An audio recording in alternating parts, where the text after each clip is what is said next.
Hello, everybody. Welcome to Little Rusty Bucket. Subscribe to the channel and drop a like. Trying to hit 50K subs over here, so that subscription would be much appreciated. As you can tell, I am not recording from the usual studio nor the usual spot in my apartment. I am on vacation right now and still wanted to go ahead and get this Discord hot takes up for you. Hopefully, there will be a few more throughout the duration of this. But with that said, from conscious feeling, this is a hot take that's going to age like milk because it's so in the moment. But I think the Nets and the Warriors should just swap their restricted free agents. Everyone knows that Kuminga doesn't fit on this Warriors squad, but they could use an off the bench shot creator, which is probably the ideal role for Cam Thomas, sort of a Jordan Poole light. Yeah, that makes sense. The Nets, my phone just fell. The Nets, on the other hand, are the environment you'd want to see Kuminga in. They are young, they aren't playing for much other than player development, and they could definitely look to add a talented young players. Plus, their lottery pick this year projects to be a pass first type who would benefit from a lob guy like Kuminga. Yeah, I think Kuminga needs a good playmaker for him to be at his best. And the Nets just drafted a bunch of point guards. So if any of them are actually really good point guards, that would help Kuminga a lot. I don't know.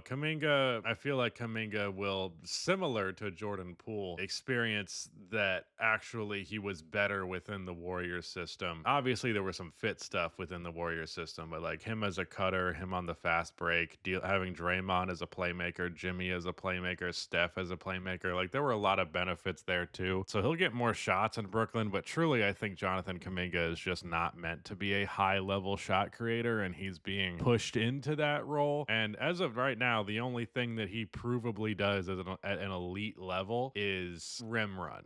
And that's it. And that's kind of weak sauce for that to be the only thing that you do really well. D'Lo's forever hater. Prime Bam is a better defender than Anthony Davis. I don't hate that take. It's fine, but Anthony Davis is just a way better rim protector, so I would take him for that reason. Bam is better on the perimeter. From Connor S. Pau Gasol does not get enough credit for the Lakers' 2009 playoff run. Played more minutes than Kobe, averaged 19 points per game, 3.5 assists, and 1 block, half a steal, and 10 rebounds. You don't have to mention half a steal. On 61% true shooting, made 11 of 13 shots in the last 5 minutes of overtime of games where the score was within 5 points. The only two misses were putback attempts and a Dwight block. In the finals, 18.6 points, 9 rebounds, 2.2 assists. Again, don't mention steals if it's under 1, and 1.8 blocks per game. And he had a true shooting percentage of nearly 65% against Dwight Howard. By the way, I don't know. I know everyone knows he was the second star on that team, but I think he is a very underrated player in NBA history. I agree with all that, but you know who I think is the most underrated Pau Gasol? Is Pau Gasol on the Chicago Bulls. It could be argued that he borderline peaked on the Chicago Bulls in like 2015.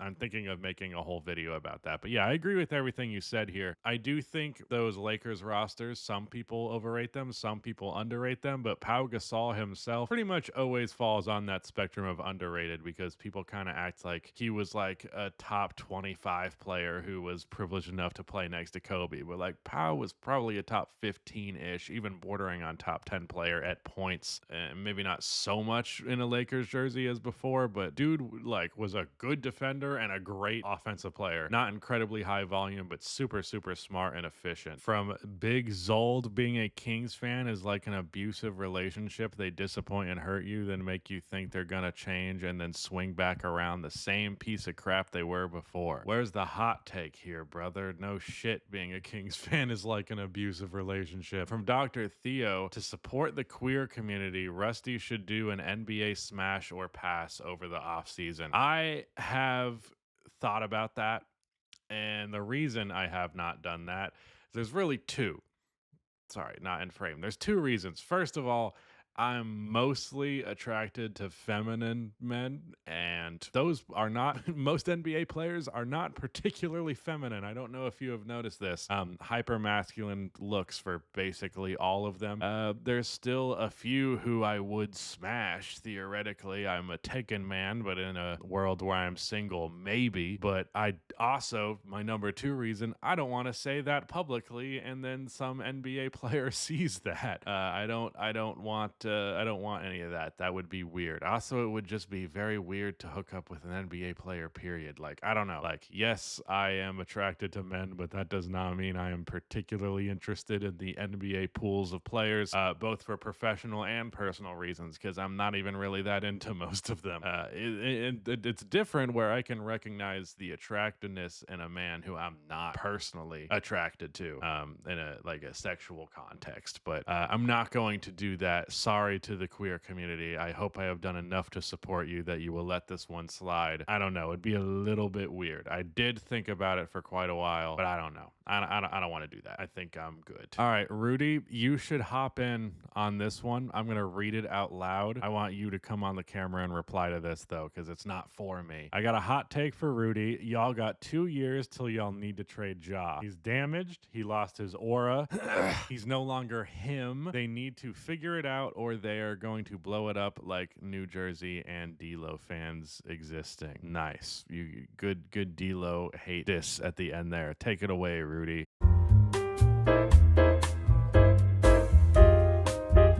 From Reaves' strongest soldier, and I gotta say, cowardly. How dare you abandon D'Angelo Russell? You think you can just switch up like that? This was D'Lo's strongest soldier, right? This isn't someone else. Maybe I'm just disparaging D'Lo's strongest soldier, and I forgot what your guys' profile photos were, but I think you just changed your name. Maybe I'm wrong. Hot take, even if LeBron's Lakers tenure isn't the most winning, it's still one of the most important era of Lakers history. It helped reestablish a winning culture over half a decade of nothing. LeBron recruiting AD helped lead to a ring plus Luka. And 3, LeBron's influence on Luka and Austin will help them be able to continue winning Lakers basketball post him being there. Yeah, I can agree with this, and I think it's important to contextualize where the Lakers were before LeBron came to town, because they were directionless and like there was a lot of really talented players on the roster, so you could argue that like Brandon Ingram and Julius Randle would have blossomed, and Lonzo Ball was a very impactful player. Josh Hart was an impactful role player. Kyle Kuzma was capable of being that at certain points. So like if all of that came together, if you want to throw Jordan Clarkson in there as well, like there is a lot. Actually, they traded Jordan Clarkson to the Cavs in 2018. But that whole core, you could have argued there was an avenue towards that team eventually being quite good. But frankly, it didn't feel like it was going in that direction, and that LeBron kind of saved them from that. And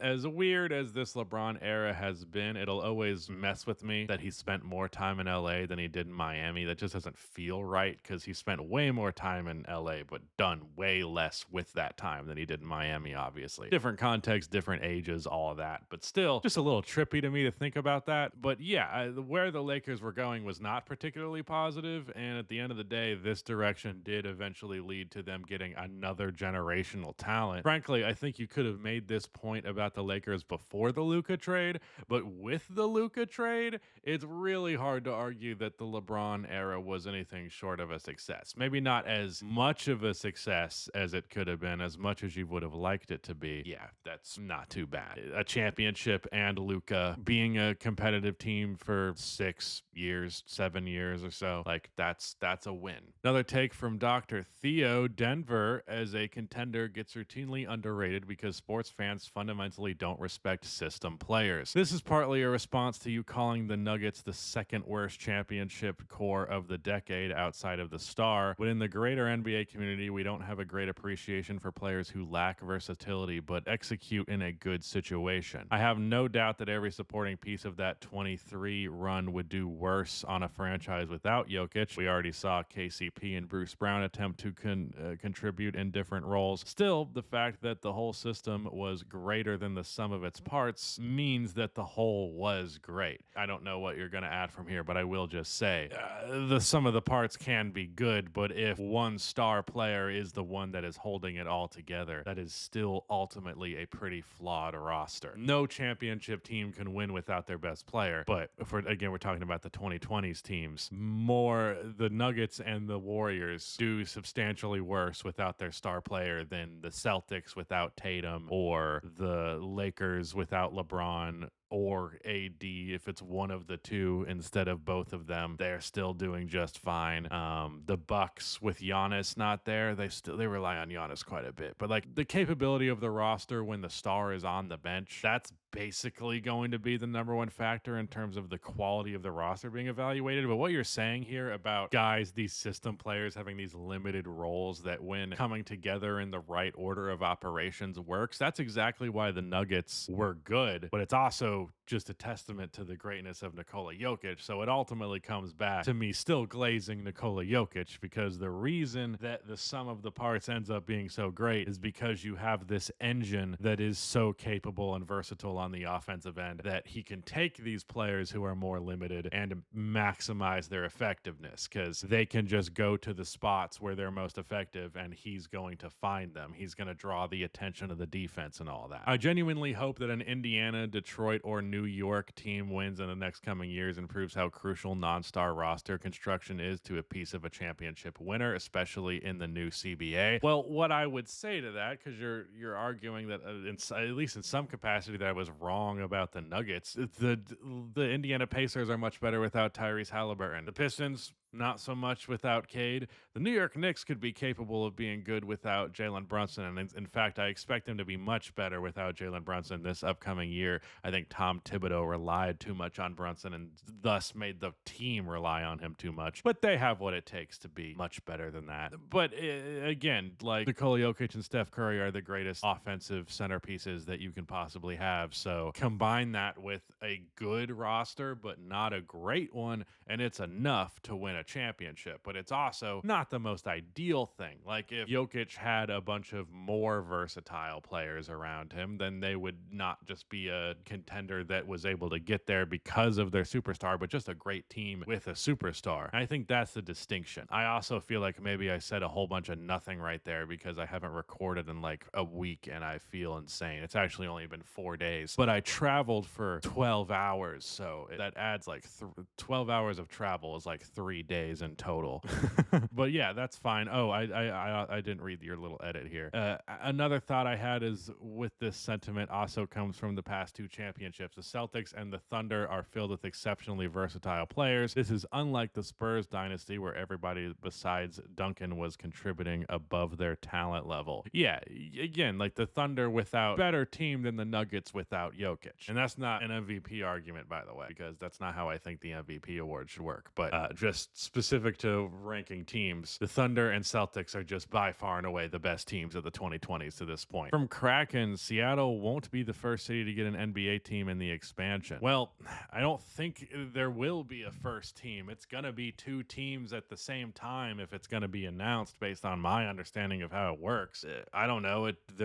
Of the first two, because if there's going to be expansion, I'd be shocked if Seattle wasn't there. The main reason being that Seattle has had the infrastructure and ability to host an NBA team, and while the NBA desperately needs to have an expansion, Seattle has yet to receive a new franchise despite like the obvious choice. This leads me to believe that the NBA is currently looking for another market or already has plans to invest in another city besides Seattle, and that Seattle may not receive another franchise for a while. Side note, Adam Silver, I will literally buy League Pass 100 times if it means the Supersonics come back. Yeah, I don't really understand your logic. The NBA has been unwilling to expand. It's not easy. You can't just drop of a dime expand. It's not like, well, it's made sense for Seattle to have an NBA team, so they should. There's a couple of different spots where it makes sense for the NBA to have a team, but expanding beyond 30 is a daunting task, and there's a lot of financial implications involved. As Adam Silver has said, it hurts the bottom line for other franchises when that happens. It is worth it in the long run, but capitalists and billionaires can be kind of short-sighted and not look for that long-term profit. I'm quite confident as I can be, that when the NBA expands, the Seattle Supersonics will be a part of that expansion. And I was talking to my dad about this the other day. He was like, are you even sure they'd be the Supersonics? Dude, nostalgia is the number one way to sell something. Hell yeah, it's going to be the Sonics. It'd be insane if it wasn't the Sonics. But yeah, we got to find a few more takes here. The Bucks have a case for being one of the 3 best small market teams throughout NBA history. This is from Papayapants. Cream City, by the way. I wonder if there's any bias here. While they look lucked into Kareem to begin their history, their ability to produce good lineups in the 80s, Sidney Moncrief, the 2000s, Ray Allen, Castle, etc., and 2020s while winning championships in different decades should be considered quite impressive. While they have had streaks of bad decision making, like the Dame trade, Dirk draft day trade, and some rough draft picks, they have also made some great trades and decisions, especially on their championship winning teams, like trading for Oscar, Drew, and the other core players on that 21 Bucks run. I think that San Antonio is obviously clear as a small market, and the Pacers have a very strong argument for their incredible consistency and producing contending lineups. I think because they haven't actually crossed the finish line, they don't get to have the title of best small market franchise, though. And again, you say San Antonio. Yeah, San Antonio's small market, so they're obviously the king there. It's kind of like Larry Bird at the three-point contest. Okay, who is second? I feel like the OKC Thunder also have a case to be made there. And I don't know, how do we feel about the Warriors? Historically, absolutely not. But Steph ended up being so impactful that he basically made them a big market. Not that San Francisco is a particularly small city, but when you look at the value of the Warriors then before Steph really started blowing up versus after, night and day difference. And every franchise's value has increased significantly. But by contrast, Steph has just, oh my God, did he boost that? I know there was some discourse about whether or not that meant that like he technically has been underpaid this whole time. I think more of the money that would have gone to ownership should have gone to charities and stuff. We are not going to see me getting up in arms about Steph, who has hundreds of millions of dollars, not being a billionaire, because technically he did provide that value, but it does show that it's not a meritocracy. The value that you provide does not strictly result in you getting the money for the value that you provided. Even if you're literally among the richest, Steph is ultimately still a wage employee to some extent, not within the same confines, but you get what I'm saying. Yeah, with the Pacers have in terms of consistency, the Pacers are probably the most consistent. They are just always a playoff team, and that's commendable as hell. And they've managed to be a good team without crazy high lottery picks. I don't even know if they've had a I'm pretty sure they haven't had a number one pick like ever. So yeah, I think the Spurs are clear. Overall, I believe they strongly overperform their market, and recent blunders shouldn't impact the way that they should be perceived. A multi-decade championship winning organization that can draft well and craft strong lineups despite their inability to attract free agents. Yeah, I'm with you on the Bucks being up there for sure. I think I'd have them over the Pacers, but I don't know. The Thunder one is interesting because they got the chip. And they also drafted Kevin Durant, Russell Westbrook, and James Harden, and that they were a great team for, well, I guess it actually wasn't that long of a window, just as Kevin Durant left in 2016, but it would have been like, or were they a playoff team in like 2009, 2010 would have been the first year. The Thunder are also up there. I'm trying to think if there's anybody else. Maybe the Cleveland Cavaliers get in, but that's kind of cheating. That's just because they had LeBron, you know what I mean? And they also fumbled LeBron for so long. Again, from Reaves, strongest soldier, the biggest MVP robbery that doesn't get talked about enough, in my opinion, is the 2018 MVP race between James Harden and LeBron James. Now, this race seemed to be not a robbery at a mere glance. Harden led the league in scoring, 65 wins in the West with the KD Warriors versus only 50 for LeBron. It feels cut and dry. However, the biggest problem is how deceiving and without context most of those numbers are. Harden did lead the league in scoring at 30.4 points per game, but notably played 10 less games than LeBron, 72 versus all 82, which led to LeBron having more total points than Harden with a lower usage, even though he averaged nearly the same assists and more rebounds and blocks. LeBron's efficiency at 62% true shooting was better than Harden's of 61%. Damn, he shot 10% better from the field. That's wild. He also shot 13% worse at the free throw line, if we're going to point that stuff out. But LeBron had more total rebounds, assists, points, and blocks, with only Harden having more steals. Harden only has a better offensive box plus minus and win shares expected because they won more, and LeBron has the same defensive box plus minus as Harden. Okay, push your glasses up, nerd. Context helps LeBron more, as Harden had an incredible co-star in CP3 and a great roster versus LeBron having to carry two completely unsuited teams to win 50. Seeing that LeBron did more in totality and meant more to the Cavs' success, I truly believe there is no reason the MVP isn't LeBron's. Well, first of all, I care about the total counting stats nearly as much. Playing 10 more games is nice, but that's really not going to decide an MVP race for me. I care more about what your per game averages are than what your total was. It'd be different if Harden played like 68 games, but like 10 is close enough that I can give him that. And the efficiency, again, overall is close enough. I would honestly say LeBron is probably not that much better of a defender than James Harden at this point, because this was in his I'm not really playing defense like that anymore era. And yeah, Harden had the better team with the better teammate and the better roster construction, but he also played in the far more difficult Western Conference. So no, I really do not think that this was a robbery. It's okay if you think that LeBron should have won it, but I would not use the word robbery. And in general, I think we should use that word a lot less when we talk about the MVP award. Like in my Shaq video, first of all, the amount of people who missed the point, I was saying Shaq should stop saying that he was robbed twice by Steve Nash. I get there being an argument for him being robbed in 2005, but there isn't one for 2006, so he should stop saying over me twice, because Steve Nash did not win over Shaq twice. Shaq wasn't in the fucking conversation at all the second time. So that's what's annoying about that. Not that he thinks he was robbed once. If he said once, then we would leave it at that. He's allowed to feel that way. But I also wouldn't use the word robbed. Even if you think Shaq should have won it, he was not robbed. Even if you think Dirk should have won it, I think that Dirk should have won it both years. But I don't think Steve Nash was robbed. I also am not at all a proponent of the idea that Kobe should have won in 2006 for the same reason that I did not think that Russell Westbrook should have won in 2017. And I think if I was going to make a case against James Harden's 2018 MVP, it would be that it was a makeup MVP and he should have won it the year before. So that kind of fucked over LeBron from winning it this year.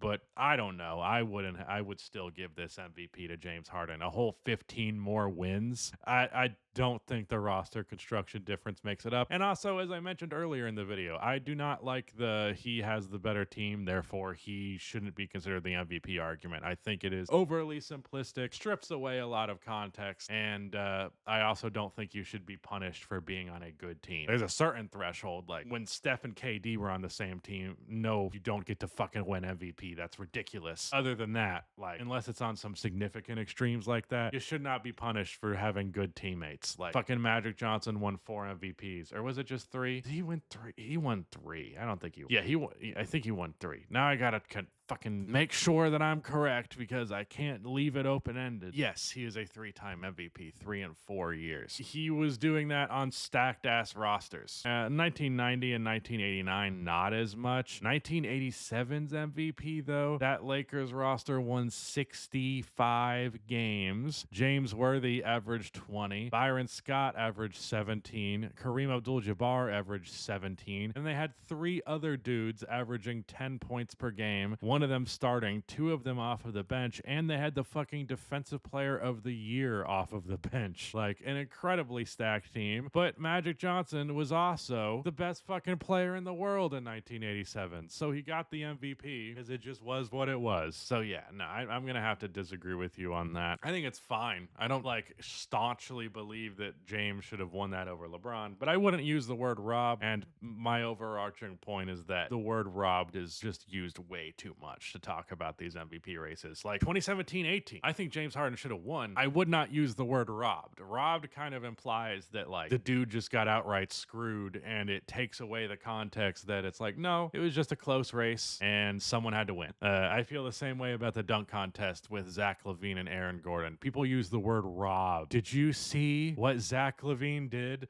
both times? There's no dunk contest in the world where he would be robbing anybody to win it against anybody with any performance throughout history. Not saying Aaron Gordon didn't outperform him, but he wasn't. Let's be careful with how much we use that word. It's not, no one's going to give a shit. No one's going to stop, but it bothers me. But yeah, that is it. Thank you so much for watching. Shout out to Rudy for editing this video, and goodbye.